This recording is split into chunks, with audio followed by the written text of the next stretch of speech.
السلام عليكم، معكم سالم فيديو جديد. اليوم جينا نهضروا على بعض لاعبين المنتخب الوطني الجزائري.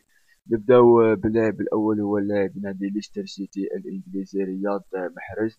هناك تقارير راهي تقول بان انديه كبيره في اوروبا راهي حابه التعاقد مع اللاعب الجزائري رياض محرز، مثل نادي برشلونة ونادي إيفرتون وأرسنال وتوتنهام ومارسيليا. واللاعب الآخر هو اللاعب سفيان فيغولي، اللي تلقى عرض من نادي تركي وهو نادي فنرباتشي، اللي راهو حاب يتعاقد مع اللاعب سفيان فيغولي ولو بعقد إعارة لمدة سنة. واللاعب الآخر هو اللاعب رامي بن لاعب نادي ران الفرنسي، اللي تلقى فريقه عرض ب5 مليون أورو من طرف نادي ليل من أجل التعاقد مع المدافع الجزائري رامي بن سبعيني. لكن نادي ران راهو يطالب بعرض ب15 مليون أورو من أجل تسريح المدافع الجزائري رامي بن سبعيني خلال الميركاتو الصيفي الحالي. واللاعب الآخر هو اللاعب إسحاق بالفوضي، لاعب نادي ستوندارد ليège البلجيكي.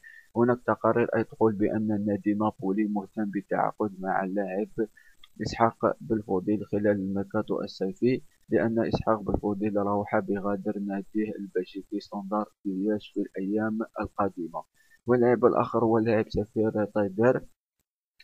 هناك تقارير أي تقول بأن سفير طيدر حيغادر نادي بولونيا إلى نادي كبير في إيطاليا، يلعب على المراتب الأولى في جدول الترتيب، أو يلعب على تحقيق ألقاب في الدوري الإيطالي أو في المنافسات الأوروبية. وهناك أخبار أي تقول بأن سفير طيدر راهو قريب من الانتقال إلى نادي فيورنتينا الإيطالي. واللاعب الآخر هو اللاعب نادير بالحاجي، لاعب المنتخب الجزائري السابق ولاعب نادي السد القطري السابق. نادير بالحاج وقع عقد لمدة سنة واحدة مع نادي السيدية القطري. كان معكم سليم، ما تنساش تابوني في الشان يوتيوب تاعي وديروا جيم في لاباج فيسبوك، ونتلاقاو في فيديو جديد ان شاء الله مرة اخرى. سلام عليكم.